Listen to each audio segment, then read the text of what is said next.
Hello and welcome back to Infidelity Tales Lab. We're grateful for each view and comment. Tell us, from which country or city are you watching today? We enjoy connecting with our global audience. Now, let's dive into today's story.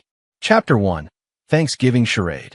The Hargrove Mansion sprawled across 5 acres of manicured landscape in the Hamptons, a testament to the family's 3 generations of wealth and influence. Inside, Thanksgiving dinner had concluded, and the air was thick with the scent of pumpkin pie and pretension. Broderick Hargrove, CEO of Hargrove Technologies, stood at the head of the dining table, swirling his 30-year-old scotch. Another successful quarter, he announced to his assembled family. Stock up 17%. The board couldn't be happier. At the other end of the table, Preston Davenport was quietly stacking dishes. His wife of 8 years, Valerie Hargrove Davenport, Broderick's only daughter, didn't even look at him as she sipped her champagne. "Leave some for the housekeeper," Preston, his mother-in-law Constance, said with a thin smile. "Martina will be upset if you take all her work." "No, Mother, let him," Valerie replied, loud enough for everyone to hear. "At least he's good for something." The table erupted in laughter, and Preston's grip tightened on the china. 8 years of these barbs. 8 years of being the family joke, the failed novelist who married into money. What none of them knew was that Preston Davenport was merely a carefully constructed identity. His phone vibrated in his pocket. Excusing himself to the kitchen, he glanced at the screen. "Sir, your jet is fueled and ready. The acquisition team awaits your final authorization." Preston took a deep breath and typed, "Execute." He returned to the dining room, where Broderick was now reminiscing about his latest business conquest. Poor Sullivan never saw it coming. By the time he realized what was happening, I'd stripped his company for parts. "Preston," Valerie called out, "tell everyone about your latest rejection letter."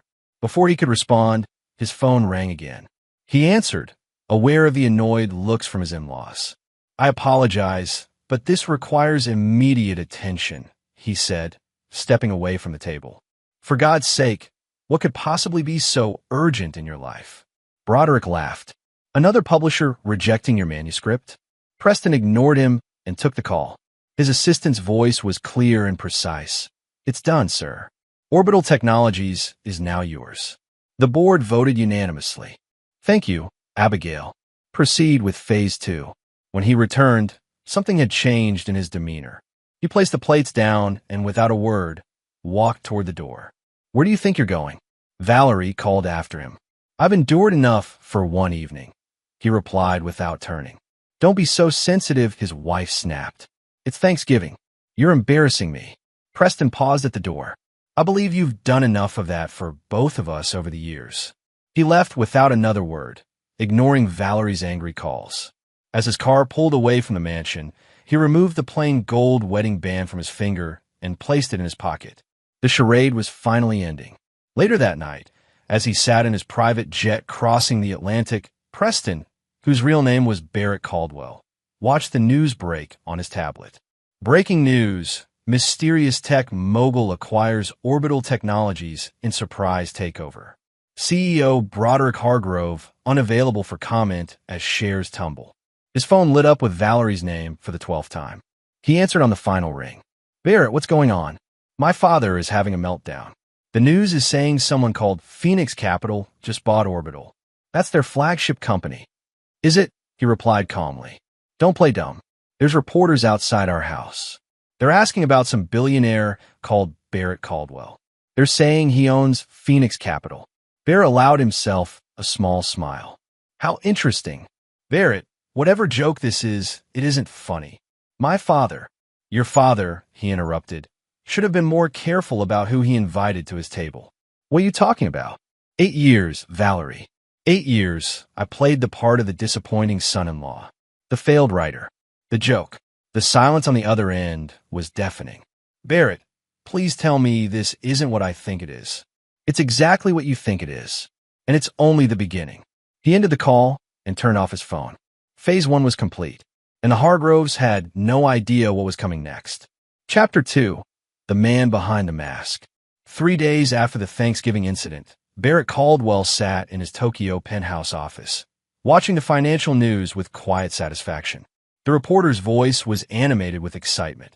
Hargrove Technologies stock continues its free fall following the loss of their flagship division.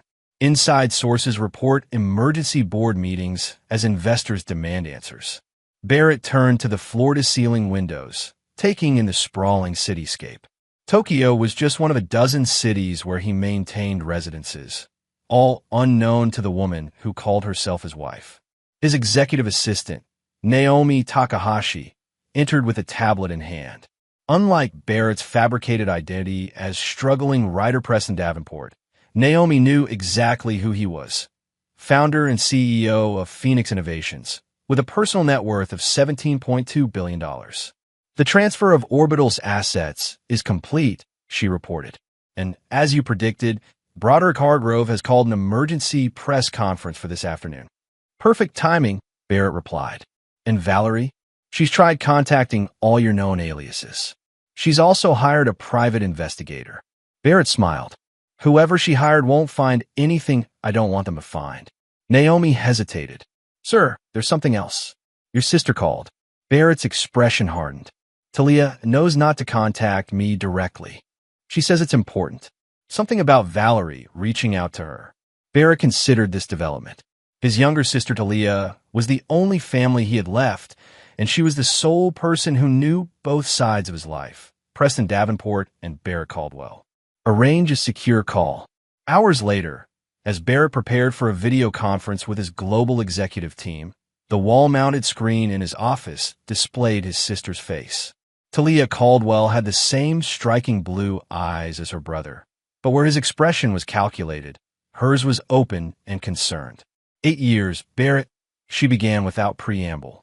8 years of this ridiculous double life, and now you're finally making your move. You knew this day would come, he replied calmly. Valerie called me in tears. She thinks you've had some kind of mental breakdown. Barrett's laugh was hollow. Of course she does. The idea that her loser husband could be anything more than what she believed is inconceivable to her. She wants to know if I've heard from you. What am I supposed to tell her? Nothing. This doesn't concern you, Talia. His sister's expression hardened.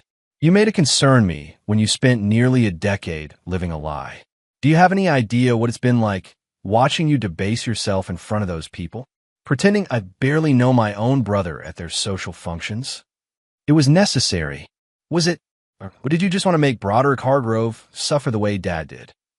Barrett's jaw tightened. The mention of their father always struck a nerve.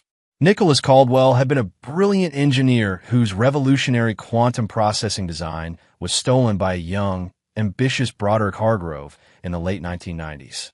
The theft had destroyed their father, leading to a spiral of depression that ended with his suicide when Barrett was just 19 and Talia 14. This isn't just about Dad, Barrett insisted. Then what is it about? Revenge? Is that why you married Valerie? Was she just collateral damage in your vendetta against her father? Barrett didn't answer immediately. The truth was complicated. He had initially approached Valerie 8 years ago with revenge in mind, but something unexpected had happened. He found himself genuinely falling for her. For a brief moment, he considered abandoning his plan, until he discovered what kind of person she truly was. Valerie made her own choices, he finally said. She showed me exactly who she is. Talia shook her head. Whatever she did, this elaborate scheme. 3 months into our marriage, Barrett interrupted, I discovered she was still seeing her ex-boyfriend. 6 months in, I found out she only married me because her father convinced her I was a useful idiot, a harmless diversion while she waited for someone worthy of the Hargrove name. Talia's expression softened. Barry, I didn't know. No one knew. I played my part. The pathetic husband. The failed writer struggling to finish a novel that would never be published. All while building Phoenix into what it is today. And now I take everything. Hargrove built his empire on the back of our father's work. It's time he learned what it feels like to have everything stripped away. We'll bring Dad back. Talia asked softly. Barrett looked away. No, but it will bring justice. And that's something. As the call ended, Barrett returned to the panoramic view of Tokyo. The first pieces of his revenge were in motion, but the real game was just beginning. Chapter 3. The betrayal. Barrett sat in the dimly lit hotel bar in Geneva, nursing a scotch as he waited. The soft jazz playing in the background did little to calm his thoughts. It had been 2 weeks since Thanksgiving, and the business world was still reeling from Phoenix Capital's aggressive moves against Hardgrove Technologies. Mr. Caldwell, a man in an impeccable suit, approached his table. Wesley Bennett, from Kingston Security. Your assistant arranged our meeting. Barrett gestured to the chair across from him. What do you have for me? Bennett placed a sleek tablet on the table. Everything you requested on Mrs. Davenport. Or should I say, Mrs. Caldwell? I'm still not clear on which name you prefer. Just show me what you found. Bennett swiped through a series of images. Your wife has been quite busy since your disappearance. Most notably, her relationship with this man. The screen showed Valerie entering a luxury hotel, followed by a tall man with salt and pepper hair. Trevor Maxwell, Bennett explained. Chief Operating Officer at Hardgrove Technologies and your father-in-law's right-hand man for the past 15 years. Barrett's expression remained neutral, but his knuckles whitened around his glass. How long? Based on our surveillance and electronic records, approximately 3 years. 3 years. Half of their marriage. Barrett had suspected Valerie's infidelity, but seeing the evidence still felt like a punch to the gut. There's more, Bennett continued, swiping to a new set of files. We accessed her private communications as requested. It appears Mrs. Caldwell and Mr. Maxwell have been discussing more than their affair. Barrett scanned the messages displayed on the screen, his face growing colder with each line. The conversations between Valerie and Trevor detailed not just their relationship, but their laughter at his expense, their plans for after she finally divorced the pathetic writer, and, most damning of all, discussions about Barrett's potential inheritance from his late uncle, which Valerie had been quietly investigating. They believe that might come into money, Barrett said quietly. Bennett nodded. From what we gathered, Mrs. Caldwell has been encouraging you to maintain contact with your uncle's attorney for that very reason. The uncle in question was entirely fictional, a story Barrett had crafted years ago as a test. He'd mentioned the possibility of an inheritance to Valerie during a vulnerable moment, swearing her to secrecy. Clearly, she had not only betrayed that confidence, but had been actively plotting to secure any potential windfall. There's one more thing you should see, Bennett said, pulling up a final file. This is from a meeting at Hardgrove Technologies 3 days ago. The video showed Broderick Hardgrove in his office with Valerie and Trevor. The audio was crystal clear. This disappeared husband of yours has become a liability, Broderick was saying. First, he embarrasses us by walking out of Thanksgiving dinner, and now he's somehow connected to the company trying to destroy us. Daddy, I had no idea, Valerie pleaded. Preston, or Barrett, or whatever his name is, he kept me completely in the dark. That's hard to believe, Valerie, Trevor interjected. You lived with the man for 8 years. Are you serious right now? Valerie's voice rose. You know exactly what kind of marriage we had. He was nothing, a placeholder. You, and I always knew that. Broderick slammed his hand on the desk. Regardless, we need to contain this situation. If the press gets wind that my daughter's husband is the same Barrett Caldwell who's dismantling our company, the shareholders will panic even more. What do you suggest? Trevor asked. We use Valerie. She plays the heartbroken, betrayed wife. We file for divorce immediately, citing abandonment and mental instability. We get ahead of the story. The video ended, and Barrett sat in silence for a long moment. Will that be all, Mr. Caldwell? Bennett asked. Barrett finished his drink and stood. Find me everything on Trevor Maxwell.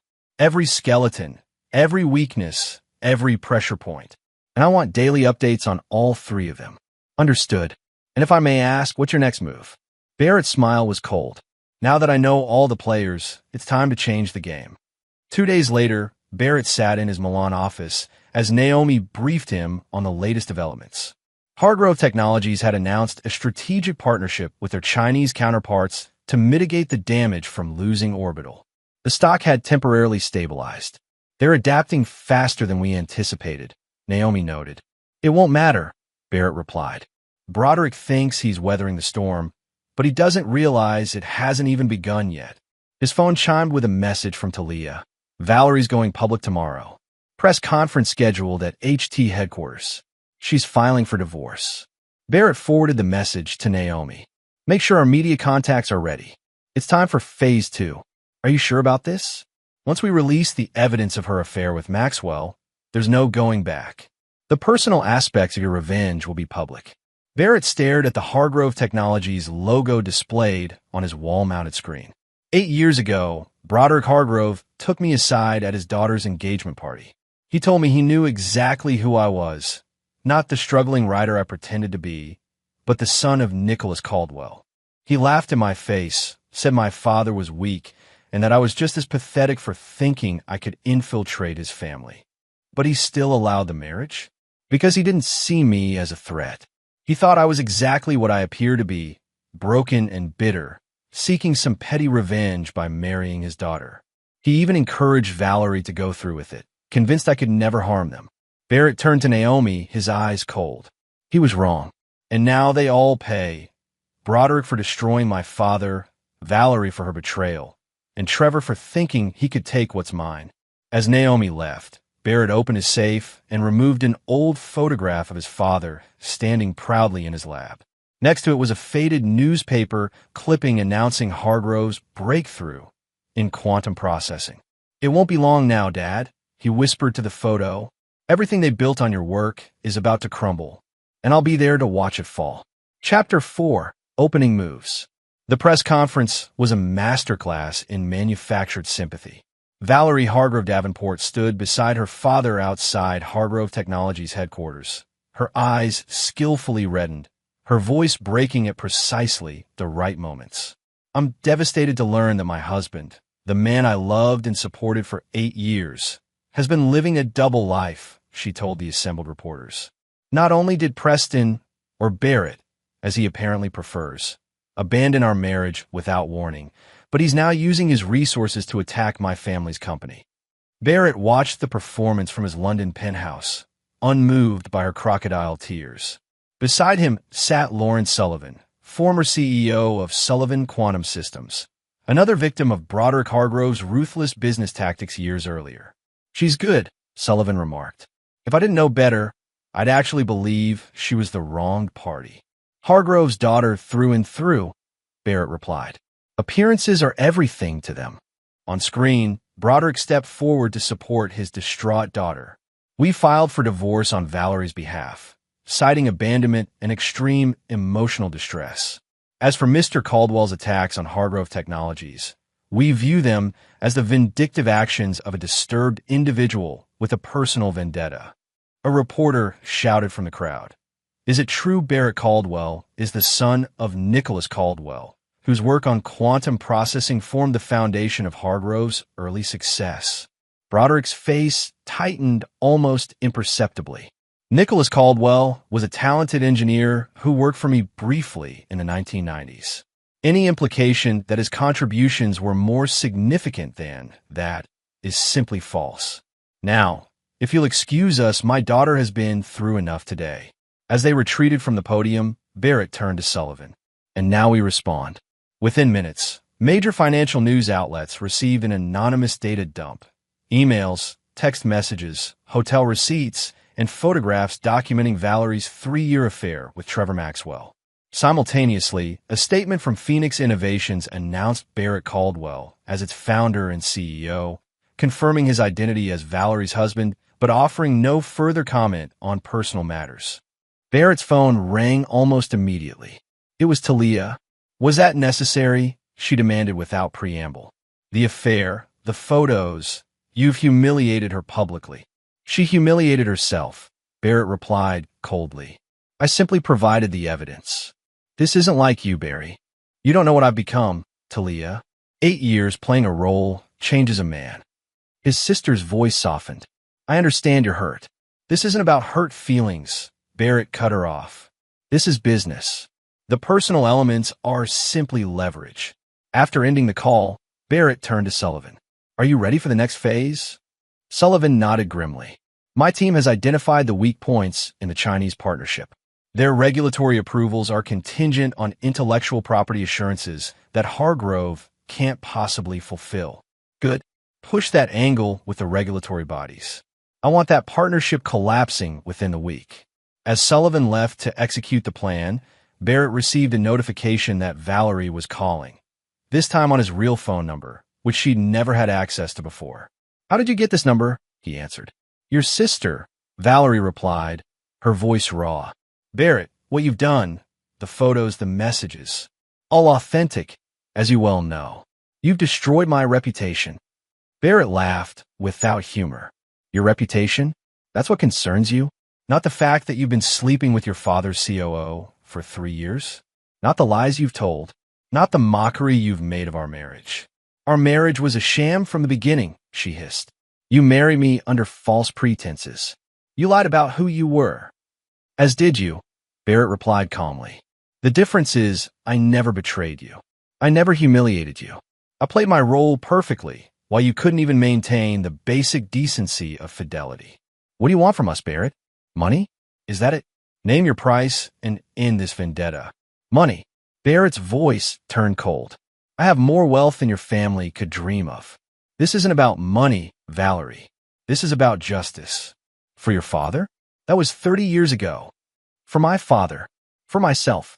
For every person your father has stepped on and destroyed on his way to the top." "Please," Valerie's voice cracked. "Whatever my father did, whatever I did, it can't be worth all this." For a brief moment, Barrett felt a flicker of the connection they'd once shared, before he'd discovered her true nature. He pushed it aside ruthlessly. "It's worth everything," he said quietly. "And we're just getting started." The following morning, Barrett met with his legal team in Zurich to review the latest developments. The Chinese partnership was already showing signs of strain, with regulatory questions being raised in Beijing. "Broderick will be desperate for a lifeline," Barrett told his chief counsel, Simone Rossi. "That's when we offer one, through a series of shell companies unconnected to Phoenix." "And the terms?" Rossi asked. "Superficially generous. Deep ownership transfers disguised as minor concessions. By the time he realizes what he's signed, it will be too late." As the meeting concluded, Barrett received a message from an unexpected source. Trevor Maxwell wanted to meet. "Interesting," Barrett murmured. "Set it up," he told his assistant. "Neutral location. Full security protocols." 3 days later, Barrett sat in a private dining room of a Geneva restaurant, waiting. When Trevor Maxwell entered, he looked significantly less polished than in his press appearances. Dark circles under his eyes, his designer suit slightly rumpled. "Mr. Caldwell," Trevor began, extending his hand. Barrett ignored the gesture. "You have 10 minutes. Trevor sat down, visibly uncomfortable. "I want to offer a truce." "A truce implies we're at war." "This isn't war, Mr. Maxwell. This is extermination." Trevor paled.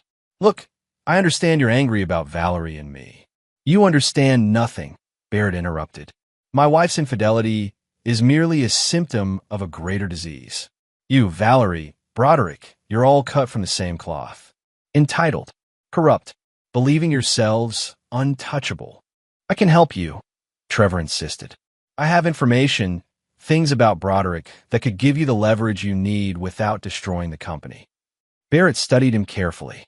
"You're offering to betray your mentor? Your friend's father? The man who made your career?" "I'm being practical. Hargrove Technologies employs thousands of people. Your vendetta threatens all of them." "How noble of you to suddenly care about the employees," Barrett remarked sarcastically. "Tell me, did you think about those people when you and Broderick were driving Sullivan to suicide? Or when you stripped Newton Medical of its patents, leaving their research team jobless?" Trevor shifted uncomfortably. "Business is business." "Precisely. And this is business. My business." Barrett stood. "Your 10 minutes are up." "Wait." Trevor reached into his jacket and pulled out a flash drive. "At least look at what I have, for the sake of the innocent people caught in the crossfire." Barrett took the drive, pocketing it without comment. "A word of advice, Mr. Maxwell. Start updating your resume. You're going to need it." As Barrett left the restaurant, he called Naomi. "Have the security team analyze Maxwell's drive. I want to know if there's anything useful on it." and step up surveillance on him. He's getting desperate, which makes him dangerous. Understood. And sir, there's been a development with your sister. Valerie reached out to her again, asking for help in arranging a meeting with you. Barrett frowned. Talia knows better than to facilitate that. She said to tell you that she thinks you should hear what Valerie has to say. Something about ending this before it destroys you too. Barrett ended the call without responding. His sister's concern was misplaced. There was nothing left of him to destroy. Preston Davenport, the vulnerable man who might have once loved Valerie, had never really existed.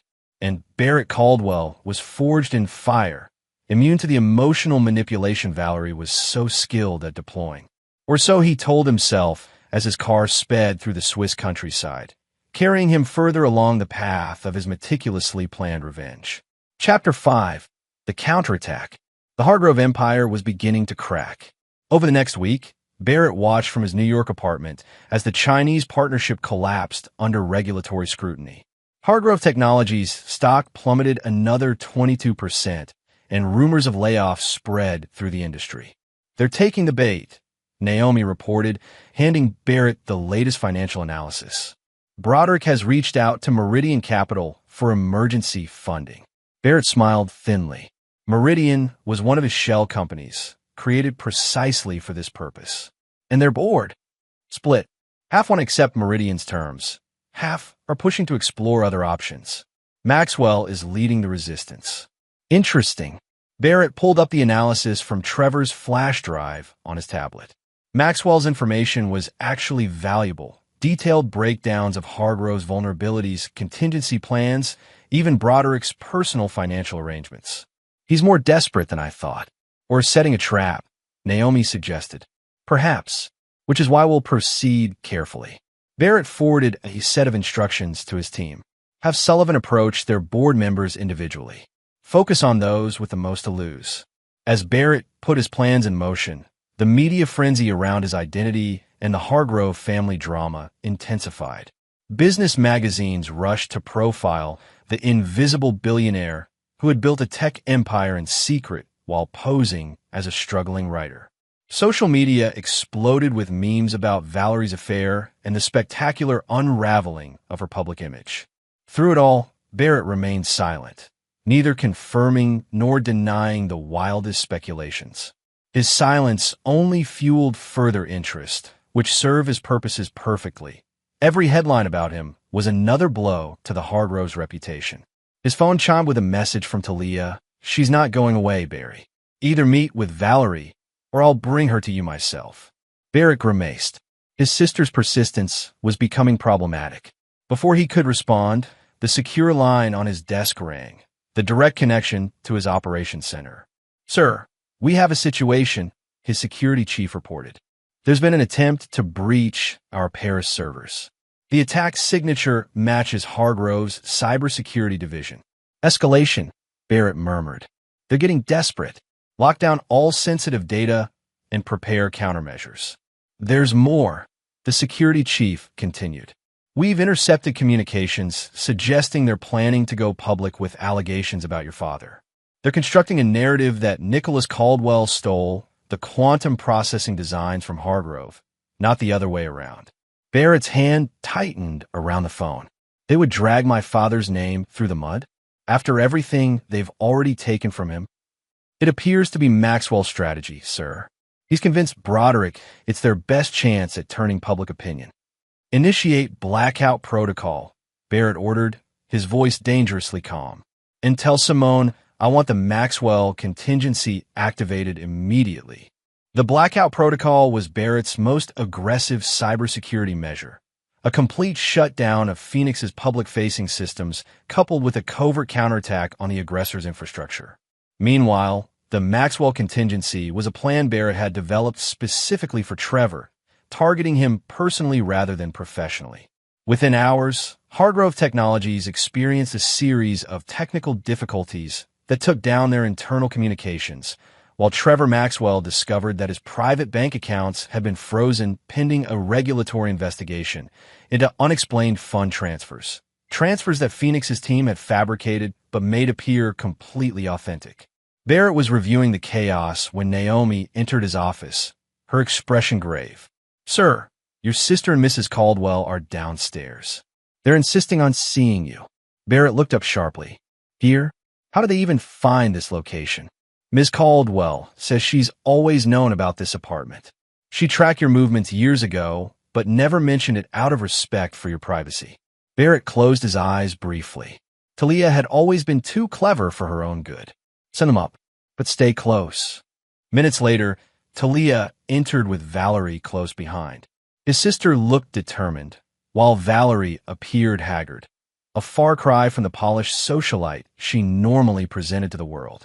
"This ends now," Talia announced without preamble. "You two are going to talk like adults." Barrett remained seated behind his desk. "There's nothing to discuss." "I disagree," Valerie said, her voice steadier than her appearance suggested. "You're destroying lives, Barrett. Not just mine or my father's, but thousands of innocent employees." "Don't pretend to care about the employees now," Barrett replied coldly. "You never spared them a thought before." "Maybe not," Valerie admitted, surprising him. "But I'm thinking about them now, and about what this vendetta is doing to you." "To me?" Barrett laughed. "I'm executing a business strategy. Clinical. Efficient. You're tearing apart your own life in the process," Talia interjected. "This obsession is consuming you." Barrett turned to his sister. "You don't understand what they did." "To Dad?" "I understand perfectly," Talia countered. "I lost him too, remember? But this," she gestured around his sterile office, "this isn't justice. It's poison." Valerie stepped forward. "I didn't know about your father when we met. I didn't know who you really were. But I did care for you, Barrett, the real you that sometimes slipped through your present facade." "Convenient rewriting of history," Barrett replied. "Your affair with Trevor tells a different story." "I won't defend that," Valerie said quietly. "It was wrong. But it happened after years of living with a man who seemed to care more about his unfinished novel than about me. A man who flinched when I touched him, who disappeared for days claiming to be researching. I thought you didn't love me. I thought I was trapped in a loveless marriage. Because it was," Barrett snapped. "It was a business arrangement from the beginning. Nothing more. Then why did you stay for 8 years?" Talia asked. "Your plan could have been executed much sooner." The question hit Barrett like a physical blow. Why had he stayed? The original plan had been to gain access to Hargrove Technologies through the marriage, gather the evidence he needed about his father's stolen work, then execute his revenge within 2 or 3 years at most. But something had changed. Those early years with Valerie, before he discovered her true nature, had been real, at least for him. "It doesn't matter now," Barrett said finally. "Too many lines have been crossed. Too much damage done." "Then what do you want?" Valerie asked. "Complete destruction? Will that bring you peace?" "Peace was never the objective," Barrett replied. "Justice was. Is. At what cost?" Talia pressed. "Look at yourself, Barry.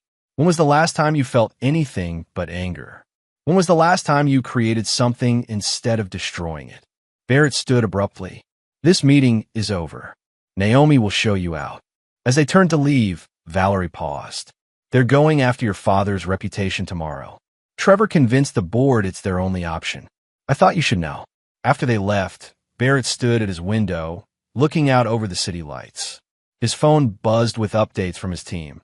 Hargrove was indeed preparing a press offensive scheduled for the morning. They had constructed an elaborate narrative painting Nicholas Caldwell as a troubled, unstable engineer who had attempted to steal Broderick's work before being dismissed. It was the final insult. Barrett had tolerated the theft of his father's legacy, endured personal humiliation, even accepted Valerie's betrayal. But he would not allow them to desecrate his father's memory. "Naomi," he called his decision made. "Activate Phoenix Protocol. All targets. No restrictions." Naomi's eyes widened. "Sir, Phoenix Protocol is our nuclear option. There's no coming back from that." "I'm aware." Barrett's voice was ice. "They've made their choice. Now they'll face the consequences." As Naomi left to execute his orders, Barrett opened his safe and removed a small wooden box containing his father's old pocket watch. Nicholas Caldwell had carried it every day until his death. "You were right about one thing, Dad," he murmured, running his thumb over the worn surface. There are some battles that can't be won with kindness.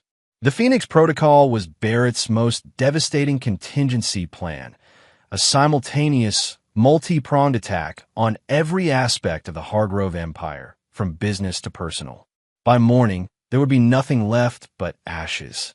And from those ashes, Barrett would complete his revenge. Chapter 6, Point of No Return. At 4:37 a.m. Eastern Time, the Phoenix Protocol unleashed digital hell on the Hargrove Empire. Barrett watched from his command center, a secure room in his Manhattan penthouse filled with monitors displaying real-time data from around the world. Phase 1 complete, his chief technology officer reported. All Hargrove Technologies systems successfully infiltrated. We have control of their internal communications, financial records, and research databases. Barrett nodded, his face illuminated by the blue glow of the screens. Begin Phase 2. Release the documents to all major financial publications.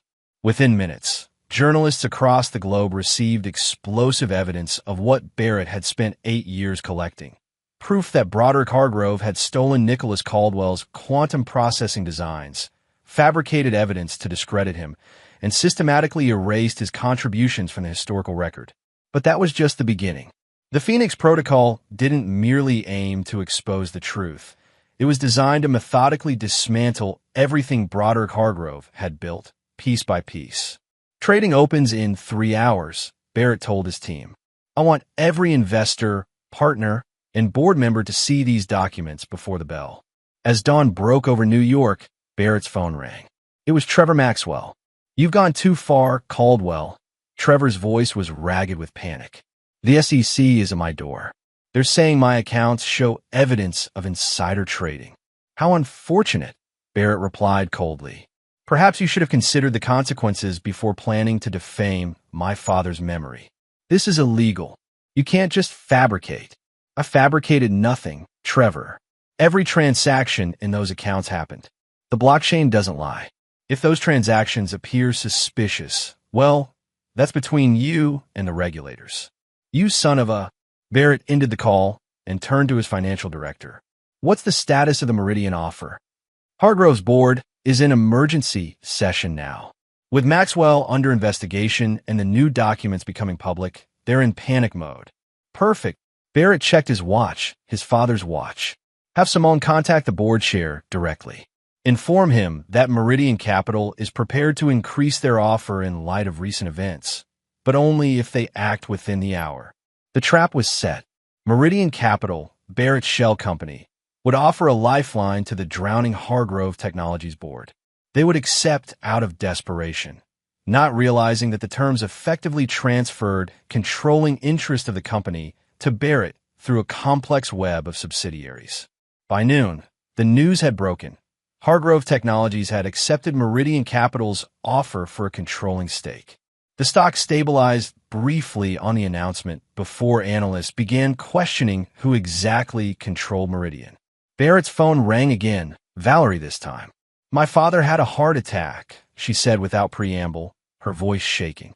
He's in the ICU. The doctors say the stress. They don't know if he'll recover. Barrett felt a momentary flicker of something. Not quite remorse, but perhaps the echo of the man he might have been in another life. I'm sorry to hear that, he said finally, surprised to find he meant it. Are you? Valerie's voice hardened. Isn't this exactly what you wanted? My father destroyed.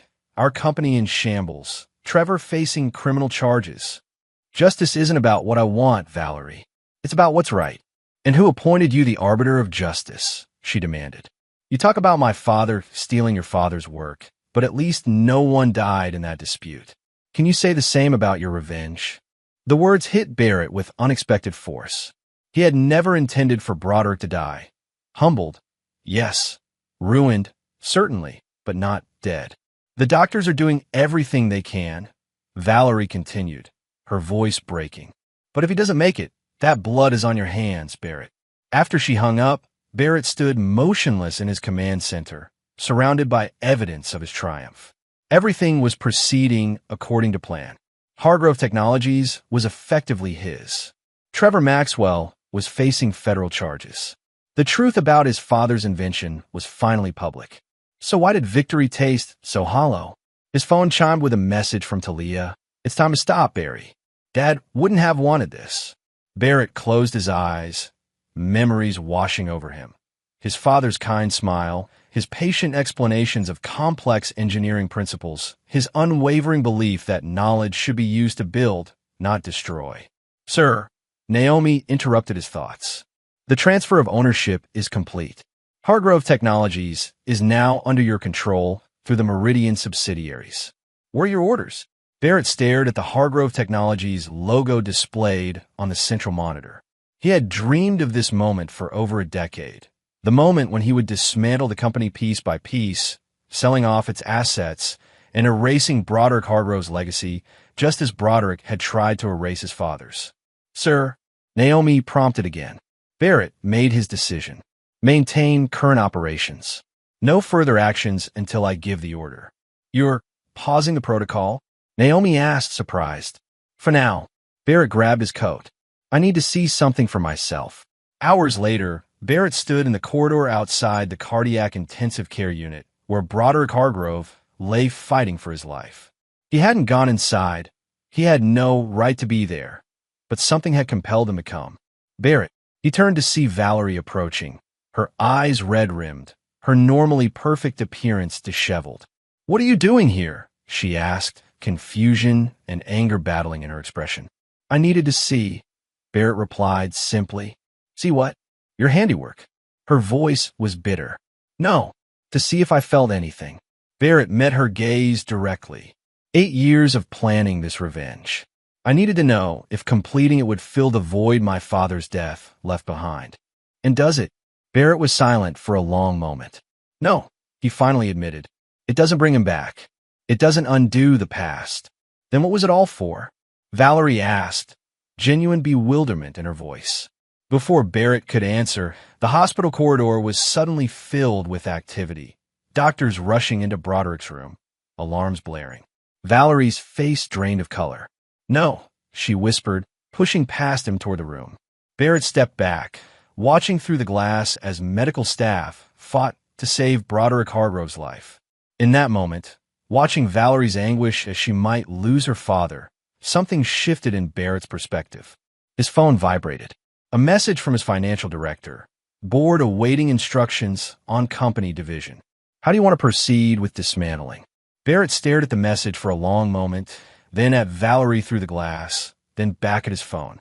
With deliberate movements, he typed, stand down. Maintain operations. Further instructions tomorrow. As he pocketed his phone, Barrett made a decision. Perhaps there was a path forward that honored his father's memory without causing more destruction. Perhaps. His thoughts were interrupted as Trevor Maxwell appeared at the end of the corridor, flanked by 2 FBI agents. Their eyes met, and Barrett understood immediately. Maxwell had made a deal. In exchange for leniency in his own case, he had provided evidence implicating Barrett in financial manipulation. As the agents approached, Barrett felt a strange sense of calm. The game had changed. His revenge had succeeded, but at a cost he hadn't fully anticipated. Now he would have to face the consequences of his actions. Barrett Caldwell, one of the agents asked. Yes, Barrett replied. We have some questions regarding your involvement with Meridian Capital and certain trading activities related to Hargrove Technologies. Barrett nodded. I'll cooperate fully, he said, casting one last glance at Valerie through the glass. Her father had stabilized, the emergency apparently over for now. As the agents escorted him from the hospital, Barrett's phone chimed with another message from Talia. Whatever happens next, remember who you really are. Not Preston. Not the revenge-driven Barrett. The brother I know is still in there somewhere. Barrett wasn't so sure about that.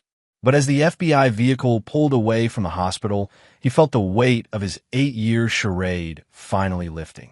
Whatever came next, legal battles, public scrutiny, possible criminal charges, at least he would face it as himself. No more masks. No more pretending. The revenge that had defined his existence for so long was complete. Now, he had to decide what would take its place. Chapter 7. The Price of Revenge. The federal detention center was a far cry from Barrett's luxurious penthouses and private jets, but he adapted with the same calculated precision he brought to everything in his life. 3 days after his arrest, he sat across from his criminal defense attorney, Martin Reeves, in a stark consultation room. "The charges are serious," Reeves explained, spreading documents across the table. "Securities fraud, wire fraud, identity fraud, corporate espionage. The prosecution is painting you as a man consumed by vengeance who manipulated markets and deployed illegal tactics to destroy Hargrove Technologies." Barrett remained impassive. "And your assessment? Some charges will stick, others won't. The SEC evidence is circumstantial. The identity fraud regarding your Preston Davenport persona is more problematic. But the most damaging aspect is Maxwell's testimony." Reeves leaned forward. "He claims you explicitly threatened to destroy Hargrove Technologies as revenge for your father. Is telling the truth a crime now?" Barrett asked coolly. Reeves sighed. "Intent matters in these cases. Pursuing legitimate business strategies is legal. Orchestrating a vendetta that manipulates markets is not." "I see." Barrett considered this. "What about Hargrove Technologies itself? What's happening with the company?" "That's the interesting part," Reeves said. "Despite the chaos, the Meridian acquisition is being upheld by the courts pending investigation. Technically, you still control the company through your shell corporations, although a court-appointed trustee is managing operations while your assets are frozen." Barrett nodded, processing this information. His revenge had succeeded in giving him control of Broderick's company, but at the cost of his freedom. A Pyrrhic victory. "There's something else," Reeves added. "Broderick Hargrove's condition has stabilized. He's awake and has already given a statement to prosecutors denying any wrongdoing regarding your father's work." "Of course he has," Barrett said bitterly. 30 years of lies won't stop now." On the contrary, a new voice interrupted. Barrett turned to see Talia entering the consultation room, followed by a gray-haired man he didn't recognize. "I've been granted access as family," Talia explained, "and I've brought someone you need to meet." The older man stepped forward, extending his hand. "Dr. Alan Westfield. I worked with your father at Hargrove Technologies in the 90s. Barrett stared at him in shock. "You knew my father?" "I was his closest colleague," Westfield confirmed. "And I've spent the past week providing testimony to federal investigators about exactly what happened to Nicholas Caldwell's quantum processing designs." Over the next hour, Westfield revealed a story far more complex than Barrett had imagined. Nicholas Caldwell had indeed developed the revolutionary quantum processing architecture that became Hargrove's breakthrough product, but the truth about its appropriation wasn't as simple as Barrett had believed. "Broderick didn't directly steal your father's work," Westfield explained. "His deputy, Lawrence Craven, did. Craven copied your father's files and presented them to Broderick as his own work. And Broderick just believed him?" Barrett asked skeptically. "Initially, but when your father raised concerns, Broderick ordered an internal investigation. That's when things took a dark turn. Craven planted evidence suggesting your father was the one attempting to steal corporate secrets. And Broderick believed that too?" Westfield hesitated. "Broderick chose to believe it. The technology was too valuable, the potential too great. He convinced himself your father was unstable, desperate to claim credit for work that wasn't his." "Convenient," Barrett said coldly. "I'm not defending him," Westfield insisted. "What happened to your father was a travesty. I tried to speak up at the time, but Craven threatened my career, my family. I stayed silent, and it's haunted me ever since." "Why come forward now?" Talia asked. "Because I've been following Barrett's campaign against Hargrove Technologies. When I realized who was behind it, I knew it was finally time to tell the truth." Barrett leaned back, absorbing this new information. His entire revenge had been predicated on Broderick being the primary villain, directly responsible for his father's downfall. The reality was more nuanced. Broderick had been complicit, even culpable, but not the mastermind Barrett had imagined. "This testimony could change everything," Reeves interjected. "If Dr. Westfield can prove Broderick knew or should have known the truth about your father's work, it strengthens your case considerably." "It's not just my testimony," Westfield added. I've preserved documents from that period, original design notes, emails, meeting minutes. Enough to establish your father's rightful claim to the technology. For the first time since his arrest, Barrett felt a spark of hope. Not for his freedom, but for his father's legacy. The truth might finally come to light. The recognition so long denied might finally be granted. There's one more thing you should know, Talia said quietly. Valerie has been trying to see you.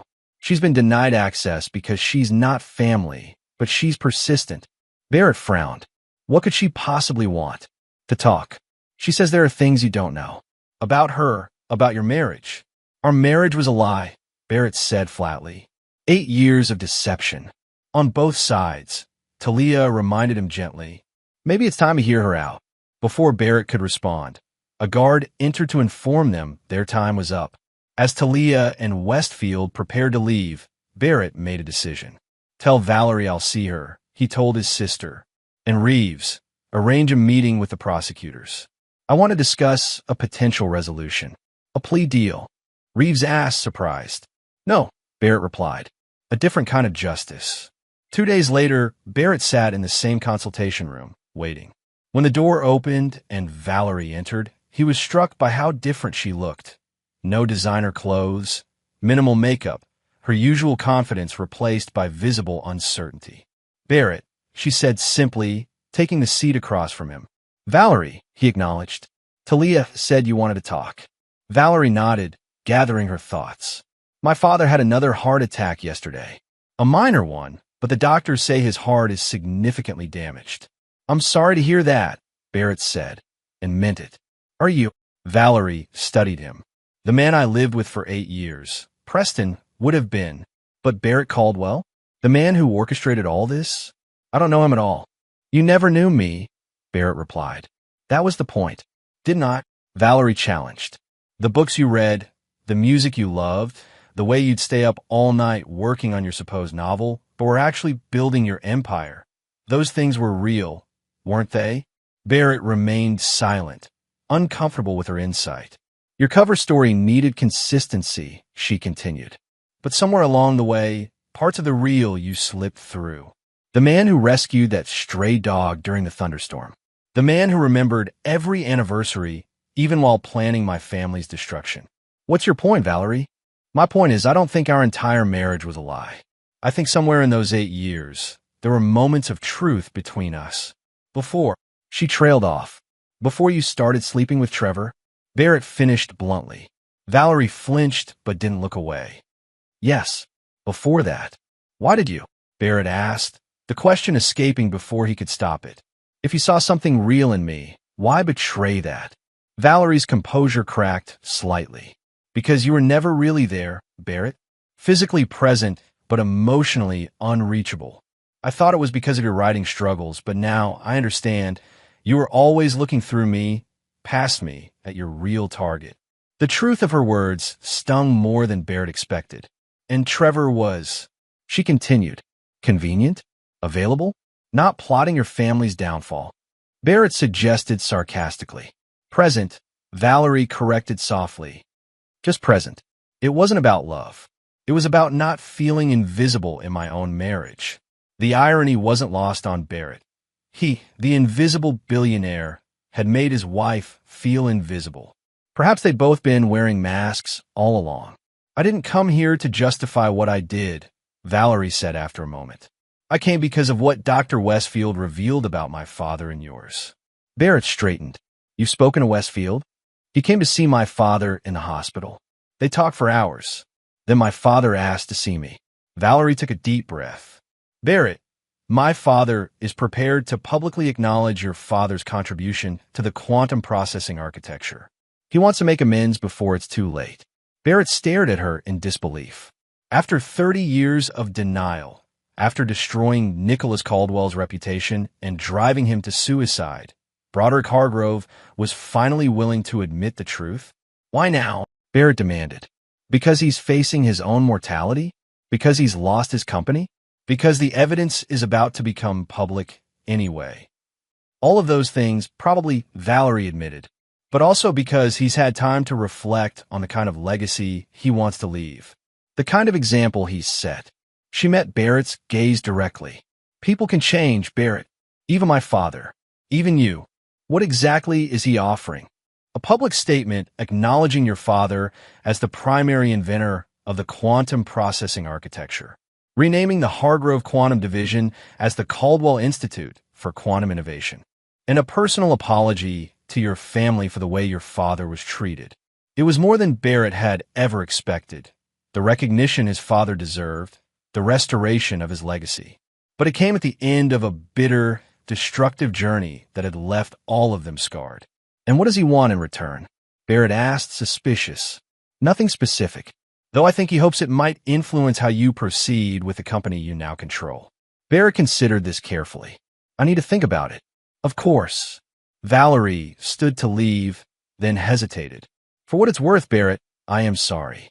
Not just for the affair, but for not seeing who you really were, both the man behind the mask and the pain that drove you. After she left, Barrett remained in the consultation room, his mind racing. The landscape had shifted dramatically. His revenge had succeeded beyond his expectations, giving him control of Hargrove Technologies. But the personal cost had been immense. His freedom, his identity, perhaps even pieces of his humanity. Now he faced a choice. Continue down the path of destruction, dismantling the company piece by piece as he'd planned, or forge a different legacy, one that honored his father's brilliance by building rather than destroying. As the guard came to return him to his cell, Barrett made his decision. The time for masks and deception was over. Whatever came next, he would face it as himself. Neither Preston Davenport nor the revenge-driven Barrett Caldwell, but the man he might yet become. Chapter 8. The Revelation. The courtroom fell silent as Barrett Caldwell took the stand. 6 weeks had passed since his arrest, and the trial had captured national attention. A modern Greek tragedy of revenge, deception, and corporate warfare. Barrett had declined a plea deal, choosing instead to face the charges directly. With Dr. Westfield's testimony and evidence supporting his claims about his father's stolen work, the narrative had shifted from portraying Barrett as a vengeful manipulator to something more complex. A son seeking justice for a brilliant father whose legacy had been erased. As Barrett was sworn in, he caught sight of familiar faces in the gallery. Talia, watchful and supportive. Naomi, his loyal assistant, now managing what remained of his legal business affairs. And, surprisingly, Valerie, sitting alone near the back. Mr. Caldwell, his attorney began, could you explain to the court why you created the identity of Preston Davenport? Barrett looked directly at the jury. To uncover the truth about what happened to my father, Nicholas Caldwell. He was a brilliant engineer whose quantum processing architecture was appropriated by Hargrove Technologies in the 1990s. When he challenged this theft, he was systematically discredited, his career destroyed. He took his own life when I was 19. And you believe Broderick Hargrove was personally responsible for this? I did, Barrett acknowledged. For many years, that belief drove every decision I made.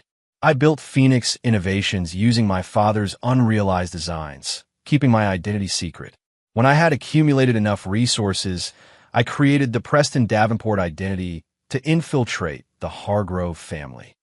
With the specific intent of destroying Hargrove Technologies, Barrett paused, choosing his words carefully. Initially, yes, I wanted justice for my father. I believed that meant dismantling what Broderick Hargrove had built on my father's stolen work. In your marriage to Valerie Hargrove, was that part of your plan? Barrett glanced at Valerie briefly before answering. It began that way. I approached her with calculated intent. But over time, he hesitated. The lines blurred. Preston Davenport was a construct, but living as him for 8 years affected me in ways I hadn't anticipated. The questioning continued for hours, covering Barrett's business tactics, the Phoenix Protocol, and the complex financial maneuvers that had ultimately given him control of Hargrove Technologies. Throughout, Barrett was honest about his actions while explaining the context behind them. When the prosecution began their cross-examination, the tone shifted dramatically. Mr. Caldwell, the prosecutor began, you've presented yourself as a son seeking justice. But isn't it true that your actions went far beyond exposing the truth about your father's work? I pursued multiple avenues to achieve justice, Barrett replied evenly, including deliberately marrying a woman under false pretenses, including orchestrating the financial ruin of numerous individuals associated with Hargrove Technologies, including actions that contributed to Broderick Hargrove's heart attacks. Barrett didn't flinch. I take responsibility for my actions. All of them, even those that nearly killed a man. I never intended physical harm to come to Broderick Hargrove or anyone else. My objective was to reveal the truth and reclaim my father's legacy. The prosecutor approached with a document. Yet in this email to your executive team, you specifically stated, Hargrove will know what it feels like to lose everything, just as my father did. He looked up at Barrett. Does that sound like someone interested merely in truth and justice? Or what does it sound like, revenge? Barrett was silent for a moment. It was both, he finally admitted. I wanted justice, but I also wanted revenge. I won't deny that. No further questions, the prosecutor said, returning to his table. As Barrett stepped down from the witness stand, he felt a strange sense of liberation. For years, he had lived behind carefully constructed facades, calculating every word and action. Now, finally, the truth was exposed, not just about his father's stolen work, but about his own actions and motives. The following day, in a surprising development, Broderick Hargrove appeared in court, frail but determined. Over his doctor's objections, he had insisted on testifying. I've come to set the record straight, Broderick began, his voice weaker than the commanding tone Barrett remembered. 30 years ago, a terrible injustice was done to Nicholas Caldwell under my watch, with my knowledge, and ultimately, with my blessing. The courtroom stirred with murmurs as Broderick detailed how his ambitious deputy had presented Nicholas Caldwell's revolutionary quantum processing design as his own, how Broderick had initially believed him, and how, when confronted with evidence of the truth, he had made the devastating choice to protect the company's interests over doing what was right.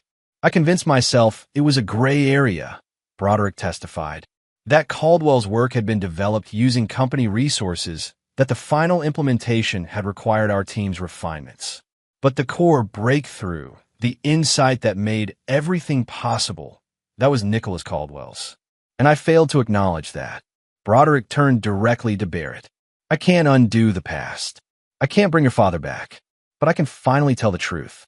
The quantum processing architecture that built Hargrove Technologies was your father's creation. He deserved the recognition, the patents, the place in history that was denied him. As Broderick's testimony concluded, Barrett felt a complex mix of emotions.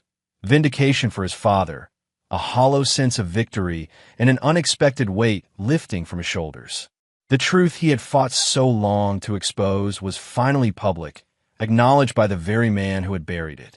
That evening, as Barrett was being escorted back to detention, his attorney rushed up with news. The judge is considering dismissing several of the most serious charges. Broderick's testimony changed everything. What about Hargrove Technologies? Barrett asked. The Meridian acquisition. Still in legal limbo, but with both you and Broderick now cooperating with authorities, there's talk of a potential negotiated resolution.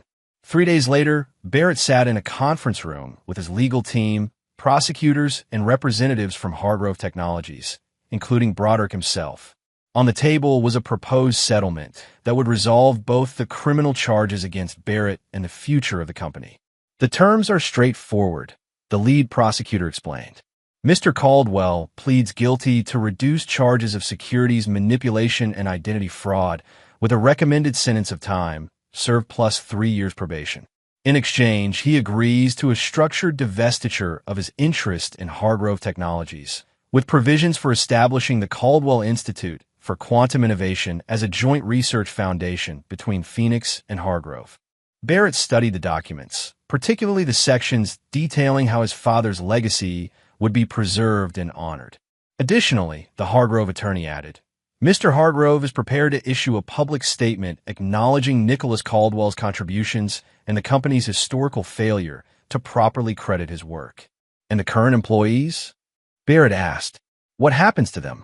The restructuring plan preserves the majority of positions, the attorney assured him.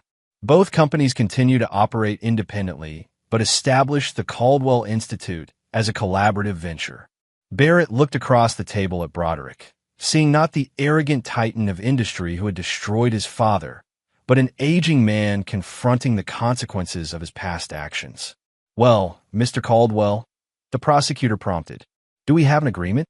Barrett thought of his father, not the broken man of his final days, but the passionate engineer who had believed knowledge should be used to build, not destroy.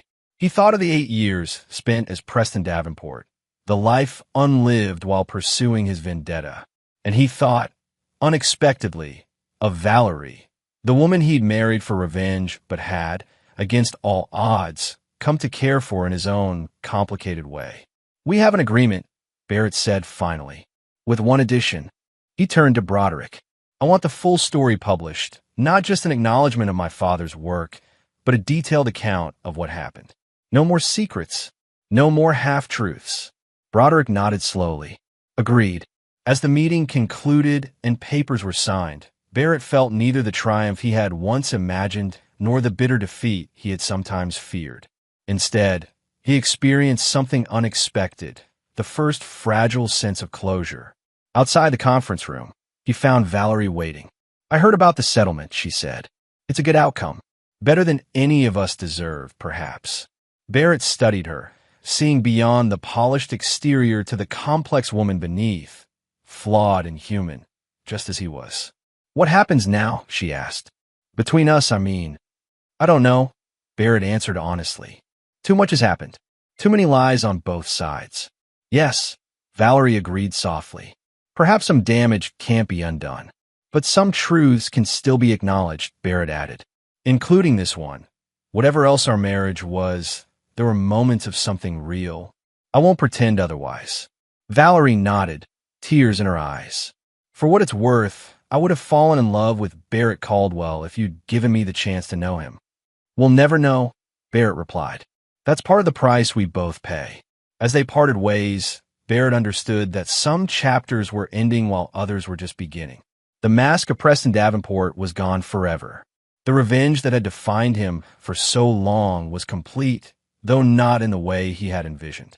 Now he faced the most daunting challenge of all, discovering who Barrett Caldwell might become when unburdened by the past, when defined by more than vengeance and deception. It was a question he was finally ready to answer. Chapter 9. The Aftermath. 6 months after the settlement, Barrett stood on the observation deck of the newly inaugurated Caldwell Institute for Quantum Innovation. The glass and steel structure rose from the Phoenix Innovations campus in Seattle, its architecture a striking blend of forward-thinking design and subtle homage to the past. Inside, dozens of the world's leading quantum physicists and engineers were already at work, advancing the technological frontier that Nicholas Caldwell had helped pioneer 3 decades earlier. On the main wall of the atrium hung a large portrait of Barrett's father, alongside a comprehensive display detailing his contributions to quantum processing architecture and the true history of how his work had transformed the industry. "Impressive, isn't it?" Talia said, joining Barrett at the railing. "Dad would have loved this place." Barrett nodded, taking in the bustling research floors below. "It's a better memorial than revenge ever could have been." In the months since the trial, Barrett had undergone a profound transformation. The settlement had allowed him to avoid prison time beyond what he'd already served, though his reputation remained complex. Part villain, part vindicated son, part brilliant businessman who had built 2 separate technology empires. Phoenix Innovations continued to thrive under his leadership, while Hargrove Technologies had stabilized under new management following Broderick's retirement. The Caldwell Institute, jointly funded by both companies, stood as a bridge between them, a testament to how tragedy could ultimately yield something constructive. "Have you seen today's Wall Street Journal?" Talia asked, handing him a folded newspaper. The headline read, "Caldwell's Quantum Leap: How the Tech Industry's Most Notorious Revenge Plot Gave Rise to Its Most Promising Innovation Center." Barrett skimmed the article, which offered a surprisingly balanced account of his story, acknowledging both the extremity of his methods and the legitimacy of his grievances. The piece ended with quotes from several Institute researchers, all expressing excitement about working in an environment where Nicholas Caldwell's groundbreaking approaches were being honored and expanded upon. Public opinion seems to be shifting in your favor, Talia observed. I'm not sure I deserve that, Barrett replied. The means don't justify the ends, regardless of how things turned out. No, Talia agreed, but recognizing that shows how far you've come. Their conversation was interrupted by Barrett's assistant, who approached with an apologetic expression. I'm sorry to disturb you, sir, but there's a situation requiring your attention. The Palmer Group is attempting a hostile takeover of Sullivan Medical Technologies. Lawrence Sullivan, the former CEO who had partnered with Barrett during his campaign against Hargrove, had recently revived his family's company with Barrett's backing. Now it seemed they faced a threat from the notoriously aggressive Palmer Group. What's our exposure? Barrett asked. Minimal financially, but Sullivan personally reached out. He's asking for your guidance, not your resources. Barrett considered this. 6 months ago, he might have seen the situation as an opportunity to deploy the same ruthless tactics he'd used against Hargrove. Now, he found himself hesitating. Tell Sullivan I'll call him this afternoon, Barrett decided, and prepare a defensive strategy that protects their research division above all else. That's what matters most. As his assistant departed, Talia gave him an approving look. Building rather than destroying. It suits you. I'm trying, Barrett acknowledged. They continued their tour of the facility, stopping occasionally to speak with researchers eager to share their projects with the Institute's founder. In these interactions, Barrett found an unexpected satisfaction, the genuine respect of brilliant minds appreciating not his wealth or power, but his understanding of their work and his father's legacy within it. Later that afternoon, as Barrett prepared to leave, his security chief approached with an update he'd been expecting but dreading. Mrs. Caldwell's divorce filing has been processed, sir. The papers require your signature. Though the settlement included their separation, finalizing the divorce had been delayed by legal complications surrounding Barrett's temporary incarceration and the complex untangling of which assets belong to Preston Davenport versus Barrett Caldwell. Thank you, Barrett said, taking the envelope. Is there anything else? Just this. The security chief handed over a smaller envelope. It was delivered with the papers, but separately addressed. Alone in his office, Barrett opened the divorce documents first, signing where indicated. 8 years of marriage, built on deception, sustained through complicated emotions, and now ending with surprising civility. The terms were fair, with Valerie claiming far less than she might have demanded. The second envelope contained a single folded note in Valerie's handwriting. Barrett, as we formally end what began under such false pretenses, I find myself thinking about truth. The truth about your father that you fought so hard to reveal. The truth about my father that I'm still learning to accept.